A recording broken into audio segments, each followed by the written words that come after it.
Hello friends, be millionaire YouTube channel में मैं राहुल गोहिल आप सभी का हार्दिक स्वागत करता हूं।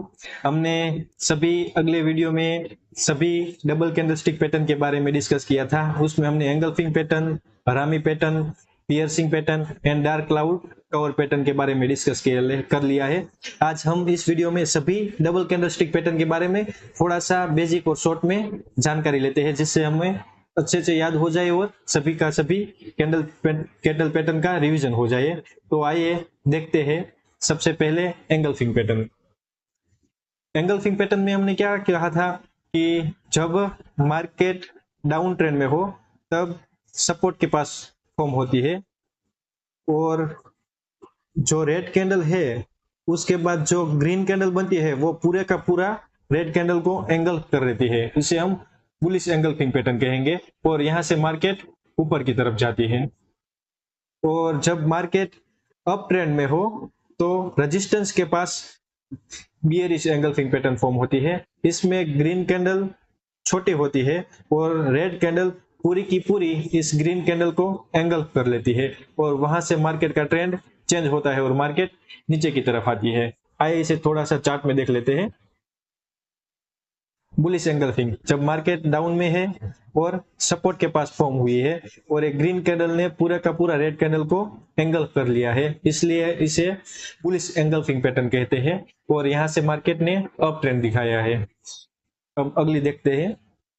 जब मार्केट अप ट्रेंड में हो तब रेजिस्टेंस के आसपास एक कैंडल फॉर्म होती है। जो ग्रीन कैंडल छोटी फॉर्म हुई है उसके बाद रेड कैंडल जो फॉर्म हुई है उसने ग्रीन कैंडल को पूरे के पूरा एंगल कर लिया है, तो यहां से अप ट्रेंड डाउन ट्रेंड में कन्वर्ट हो गया है। इसे बियरिश एंगल्फिंग पैटर्न कहते हैं। और दूसरी पैटर्न हमने देखी थी हरामी पैटर्न।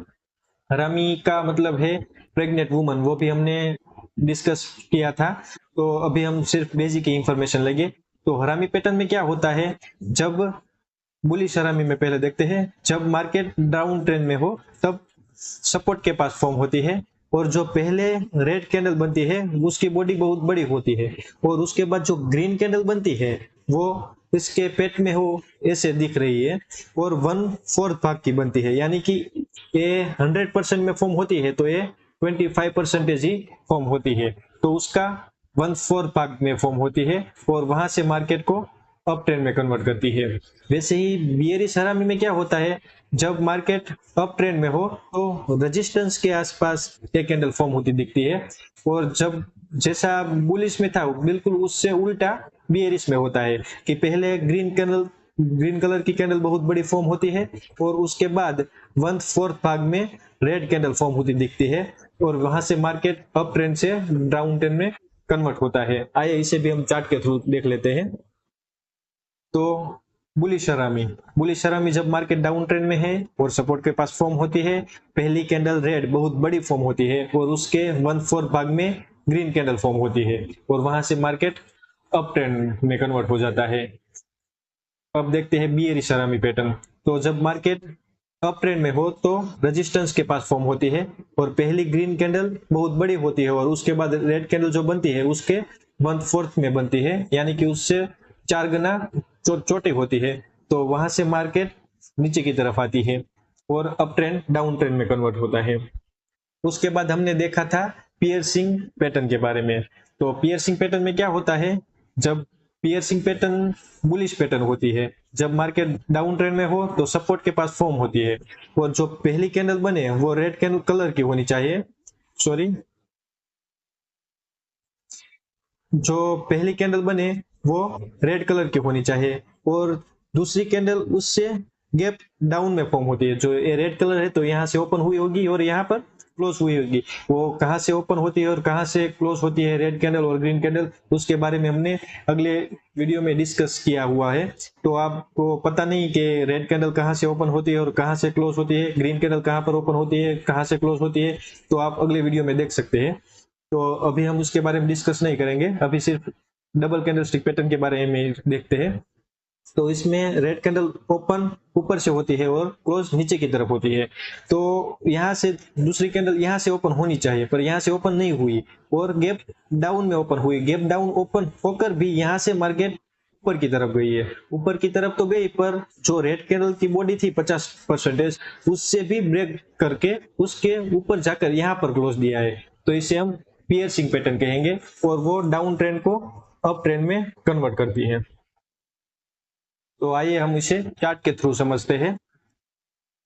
पियर्सिंग पैटर्न में जब मार्केट डाउन ट्रेंड में हो तो फिर वहां से मार्केट सपोर्ट लेती है और जो ग्रीन रेड कलर की कैंडल बनती है उसकी 50% बॉडी को ब्रेक करके ऊपर की तरफ ग्रीन कैंडल क्लोज होती है और वहां से मार्केट ऊपर की तरफ जाते हैं। उसके बाद डार्क क्लाउड कवर पैटर्न देखते हैं। तो डार्क क्लाउड पैटर्न बियरिश होती है। जब मार्केट अप ट्रेंड में हो तब रेजिस्टेंस के पास फॉर्म होती है और पहली कैंडल ग्रीन फॉर्म होती है और उसके बाद जो कैंडल फॉर्म होती है वो गैप अप ओपन होती है और उसके बाद डाउन में आकर जो पहली ग्रीन कैंडल है उसकी 50% बॉडी के नीचे जाकर क्लोज हो जाती है और वो अप ट्रेंड को डाउन ट्रेंड में कन्वर्ट करती है। आइए इसे भी हम चार्ट में देखते हैं। तो यहाँ से मार्केट ऊपर की तरफ जा रहा था, यहाँ पर मार्केट ने रेजिस्टेंस मिला तो जो ग्रीन कैंडल थी उसको रेड कैंडल ने उसकी 50% बॉडी है उससे भी ब्रेक किया और यहाँ पर क्लोज हुई और गैप अप ओपन हुई थी। तो ओपन उसके गैप अप हुई और वहां से नीचे आकर उसकी बॉडी के 50% से भी नीचे आकर क्लोज हुई और अप ट्रेंड को डाउन ट्रेंड में कन्वर्ट कर दिया। तो इस वीडियो में हमने सभी के सभी डबल कैंडलस्टिक पैटर्न के बारे में रिवीजन कर लिया है। आगे की वीडियो में हम ट्रिपल कैंडलस्टिक पैटर्न के बारे में डिस्कस करेंगे। Okay, thank you very much.